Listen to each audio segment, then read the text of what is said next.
আমার একটা জিনিস কোনোভাবে বুঝে আসে না। নারীরা কিভাবে ইসলাম ধর্মকে বিশ্বাস করতে পারে? হ্যাঁ, পুরুষরা ইসলামকে বিশ্বাস করতে পারে। কারণ ইসলামে পুরুষদের জন্য নানান সুযোগ সুবিধা দেওয়া হয়েছে। যেরকম পুরুষ ৪ টা বিয়ে করতে পারে, সম্পত্তিতে বেশি পায় নারীর চাইতে। তারপরে মৃত্যুর পর জান্নাতে গিয়ে অসংখ্য সুন্দরী নারী পাইব, হুর পাইব। এরকম নানান সুযোগ সুবিধা দিয়া রাখছে ইসলামে একজন পুরুষের জন্য। দুনিয়াতেও, আখিরাতে।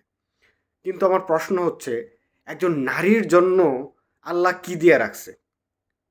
একটা নারীকে দুনিয়াতেও আল্লাহ কিছু দেয় নাই, পরকালেও কিছু দেয় না।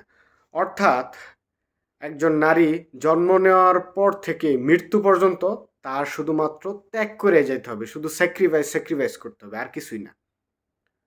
দেখুন, একজন নারীকে দুনিয়াতে কোনো কারণ ছাড়াই ঠকানো হয়েছে।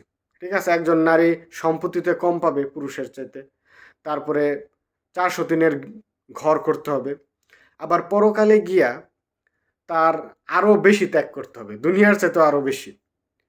এখন একজন পুরুষ দুনিয়াতে ইসলামকে ফলো কইরা বা আল্লাহর হুকুম মাইনা নামাজ কালাম পইরা ত্যাগ কইরা সে কিন্তু পরকালে যায় এটার ফলাফল পাইতেছে। অর্থাৎ প্রত্যেকটা মানুষ যা ইনভেস্ট করে দিন শেষে তার একটা ফলাফল পায়। কিন্তু নারী যে ইসলামকে পুঙ্খানুপুঙ্খানুভাবে বিশ্বাস করতেছে, ফলো করতেছে, তার যে ইনভেস্টমেন্ট, সে দিন শেষে কী পাইতেছে? সে কিছুই পাচ্ছে না। সে কিন্তু আলটিমেটলি কিছু কিছু পাচ্ছে না। দুনিয়াতেও কিছু পাইতেছে না, পরকালেও কিছু পাইতেছে না। দুনিয়াতে তার হাজব্যান্ডকে খুশি করার জন্য সে ৪০০ দিনের ঘর করলো, আল্লাহর হুকুম পালনের জন্য বাবার সম্পত্তি কম পাইলো, কঠোর পর্দা করলো। হ্যাঁ, একজন নারীর খুব ইচ্ছা হয় যে একটা ভালো পোশাক পরে সে কোনো জায়গায় ঘুরতে যাবে। দুনিয়ার সকল স্বাদ আল্লাহ ত্যাগ করলো আল্লাহর হুকুমের জন্য, স্বামীর সন্তুষ্টির জন্য। কি আশায়? যাতে পরকালে একটু সুখে থাকতে পারে, বেহেশতে গিয়া, জান্নাতে গিয়া। কিন্তু আল্লাহ কি আদৌ একজন নারীর জন্য সুখ পরকালে রাখছে? কি সুখ রাখছে একজন নারীর জন্য? আপনার হাজব্যান্ড ৭২ জন নারী নিয়ে ফুর্তি করব, ওই দৃশ্য আপনি নিজ চোখে দেখবেন। এবং আপনার হাজব্যান্ড যদি ৭২ জন না, ১ লক্ষ নারীও চাই, সুন্দরী সুন্দরী, এবং আল্লাহরে খালি বলবো ক্যাটরিনা কাইফের মতো, সানি লিওনের মতো আরও আরও সুন্দর, মানে যত সুন্দর নারী চাইবো আল্লাহ তার জন্য ব্যবস্থা করে দেবে। ওসব নিয়ে ফুর্তি করবে, আপনি নিজের চোখে এই দৃশ্যগুলো দেখবেন। একবার ভাবুন তো, আপনার হাজব্যান্ড দুনিয়াতে দ্বিতীয় বিয়ে করতে চাইলে আপনি জেলাসি হন, ঝগড়াঝাটি মারামারি লাগায় দেন। আর আপনার হাজব্যান্ড যদি পরকালে ৭২ জন হাজার হাজার নারী নিয়ে ফুর্তি করবো আপনার চোখের সামনে, সেটা আপনি কিভাবে মেনে নেবেন? নিজেকে একবার প্রশ্ন করছিলেন? ভাবেন তো কেমন লাগবে এই ব্যাপারটা। ঘিনঘিনা না যে আপনার সামনে অসংখ্য নারী নিয়ে আপনার হাজব্যান্ড ফুর্তি করতেছে? আল্লাহ আপনাকে কিভাবে সম্মানিত করবে? অর্থাৎ দুনিয়াতে যে আপনি একটা ভালো শাড়ি পরলেন না, এত কঠোর পর্দা করলেন, চুলটাও কাউকে দেখাইলেন না পরপুরুষে, যত বাইন্ডিংস, কঠোর নিয়ম, সব কিছু এত স্যাক্রিফাইস করে পরকালে যায় আপনার আল্লাহ কি রাখছে আপনার জন্য? আপনি ওই যে হুর যে আছে, হুরদের সর্দারনি হবেন। বুঝতে পারছেন? আপনার হাজব্যান্ড যখন যেই নারী চাইবে ওই নারীকে সাপ্লাই দিবেন, এটাই আপনার কাজ থাকবে, আর কিছুই না। অনেকটা পতিতালয়ের সর্দানির মতো। পতিতালয়ের সর্দানির কাজ কি? খদ্দেরের কাছে নারী সাপ্লাই করা। আপনার কাজটা ঠিক সেরকমই থাকবে। আপনি জান্নাতে যায় আপনি আপনার হাজব্যান্ড যখন যেই নারী চাইবে সেই নারী আপনি সাপ্লাই দিবেন, আর কিছুই না। আপনি একজন নারী হিসাবে কি পাইলেন? মানে নিজেকে প্রশ্ন করছিলেন? কিচ্ছুই পান নাই। আপনি শুধু ত্যাগ করতে করতে আপনার জীবন চলে গেছে। দেখুন, এই পৃথিবীতে একটা মক্কার ইমাম সাহেবের বউ চায় না তার হাজব্যান্ড দ্বিতীয় বিয়ে করুক। পৃথিবীর কেউই চায় না, কোনো নারীই চায় না। ঠিক আছে, নারীর আলাপ বাদ দেন, কোনো প্রাণীও তার জীবন সঙ্গীকে শেয়ার করতে চায় না, তার পার্টনারকে কারোর সাথে শেয়ার করতে চায় না। ঠিক আছে, আপনি যেমন পুরুষ হিসাবে আপনার ওয়াইফকে কারোর সাথে শেয়ার করবেন না, এটা আপনার জন্য কষ্টদায়ক। ঠিক একইভাবে নারীরও একই রকম কষ্ট লাগে।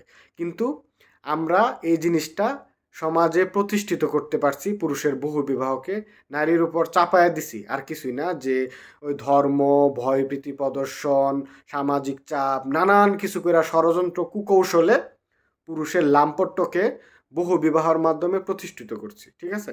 কিন্তু একজন পুরুষ যদি তার ওয়াইফকে শেয়ার করলে যেরকম খারাপ লাগবে, একই রকম খারাপ লাগা কাজ করে একজন নারীও।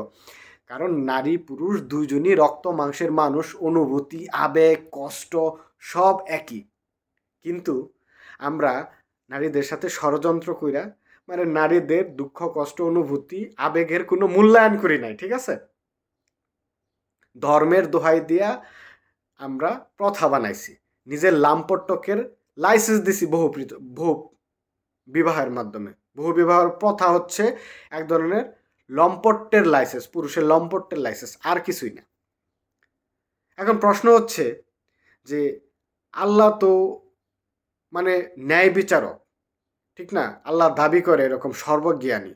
আল্লাহ কেন পুরুষের জন্য এক আইন, নারীর জন্য আরেক আইন করলেন? আল্লাহ কি নারীর মন বুঝে না, নারীর অনুভূতি বুঝে না? অবশ্যই তো তার বোঝা উচিত।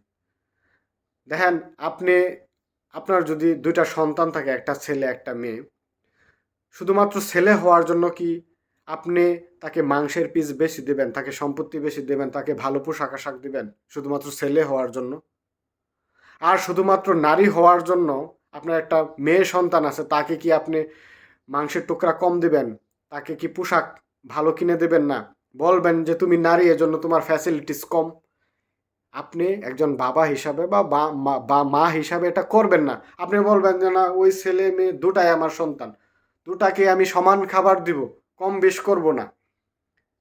একজন মানুষ হয়ে যদি আপনার এই বোধজ্ঞান থাকে যে আমার ছেলেকেও আমি যে খাবার দেব, আমার মেয়েকেও আমি একই রকম খাবার দেব, কোনো পার্থক্য করব না, বৈষম্য করব না, আপনি তুচ্ছ মানুষ হয়ে যদি এটা ফিল করতে পারেন যে আমার ছেলেকে যদি আমি বেশি খাবার দিই এটা অবিচার হবে আমার মেয়ের সাথে, এটা যদি আপনি বুঝতে পারেন, তাহলে বিশ্ব ব্রহ্মাণ্ডের সর্বজ্ঞানী ন্যায় বিচারক আল্লাহ এই সিম্পল ব্যাপারটা কেন বুঝতে পারে না যে বহু বিবাহ নারীর সাথে অন্যায়, নারীকে ঠকানো হচ্ছে, নারীর অনুভূতিতে কষ্ট পাচ্ছে?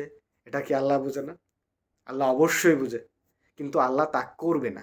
কারণ আমার কাছে মনে হয়েছে যে আল্লাহর নারীর সাথে বিরাট একটা ফাইট, বিরাট একটা ক্ষোভ, ঠিক আছে? কারণ ইসলামের কোরআন হাদিস আপনি যাই দেখেন, সব ফ্যাসিলিটিস পুরুষকে দেওয়া হয়েছে, নারীকে শুধু বাইন্ডিংসের ভিতরে রাখা হয়েছে। পুরুষ চাইলে 4টা বিয়ে করতে পারবে, সম্পত্তিতে বেশি পাবে, পরকালে যায় ফুর্তি করতে পারবে। পুরুষের জন্য তেমন কঠোর পর্দার আইন রাখা হয় নাই। পুরুষকে কর্তৃত্ব অর্জন করার ফ্যাসিলিটিস দেওয়া হয়েছে, পুরুষকে লিডারশিপের ব্যবস্থা করে দেওয়া হয়েছে। অর্থাৎ পুরুষ ফ্রিডমলি লাইফ লিড করতে পারবে, দুনিয়াতেও পরকালেও। আর যত বাইন্ডিংস, যত সীমাবদ্ধতা সব নারীর উপর চাপিয়ে দেওয়া হয়েছে। কেন? কারণ নারীকে দিয়া তো মানে কি মোহাম্মদের কিছু হইতেছে না, আল্লাহর কিছু হইতেছে না। কারণ মোহাম্মদ খুব ভালোভাবেই জানতো সে যদি পুরুষদেরকে ফ্যাসিলিটিস দেয় তাহলে তার লাভ হবে। কারণ পুরুষরা যুদ্ধ করতে পারতো, পুরুষরা লুট করতে পারতো, পুরুষরা মানুষ খুন করতে পারতো। নারীরা তো শারীরিকভাবে পুরুষের চাইতে দুর্বল, তারা তো যুদ্ধ করতে পারতো না, মানুষের সম্পত্তি লুট করতে পারতো না, মানুষ খুন করতে পারতো না।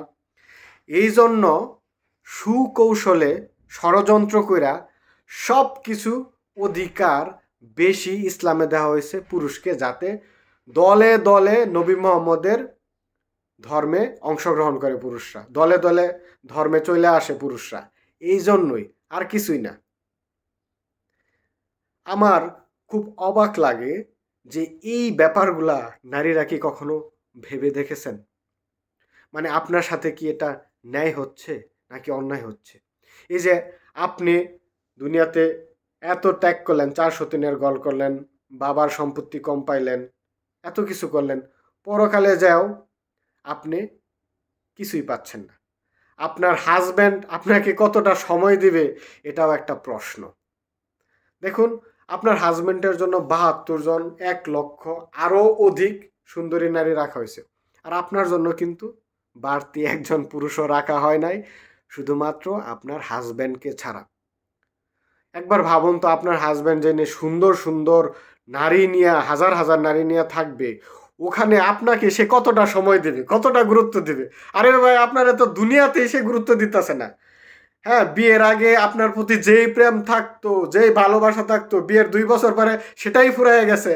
আর ওই ব্যক্তি, ওই পুরুষ বেহেস্তে যায়া হাজার হাজার নারী পায়া আপনাকে সে সময় দিবে, এটা কিভাবে আপনার বোধগম্যতায় আসে? আপনাকে হুজুররা 7 5 13 বুঝাইতেছে? হুজুরদের কথা বিশ্বাস করতেছেন? মানে হুজুররা আপনাদের মূলা ধরায় দিতেছে, আর কিছুই না। নিজের অধিকারটা নিজে বুঝা নেন। স্বর্গের লোভ দেখায়া, মানে পুরুষরা স্বর্গের লোভ দেখায়া তারা লাভবান হইতেছে, আপনি তো লাভবানও হচ্ছেন না। আপনার শুধু স্যাক্রিফাইস করতে হচ্ছে। এই হুজুরা বলে যে বিয়ের পর নারীরা মানে কি স্বামীর সম্পত্তি পাবে, এই জন্য নাকি আল্লাহ নারীকে সম্পত্তি কম দিতে বলছে। কি ধরনের ফালতু লজিক! আচ্ছা ভাই, কোনো জায়গায় দেখছেন যে বিয়ের পরে বউরে সব সম্পত্তি লিখে দিছে? আপনি কোন দিন মারা যাবেন, পরে আপনার বউ সম্পত্তি পাবে, ঠিক আছে? আপনি আজকে বিয়ে করলেন, কালকে তো আপনার হাজব্যান্ড আপনাকে লাথি মেরে বের করে দিতে পারে বাসা থেকে, আপনাকে ডিভোর্স দিয়ে দিতে পারবে। তখন আপনি কি করবেন? এরকম বহু নারী আছে, বাবার অর্থনৈতিক অবস্থা ভালো কিন্তু হাজব্যান্ডের অর্থনৈতিক অবস্থা খারাপ, ঠিক আছে? এরকম বহু নারী আছে। সো এগুলো কোনো লজিক না, মানে শাক দিয়ে মাছ ডাকার মতো। এগুলা কিভাবে মানে কোনো বিচক্ষণ বুদ্ধিমতী নারী বিশ্বাস করে?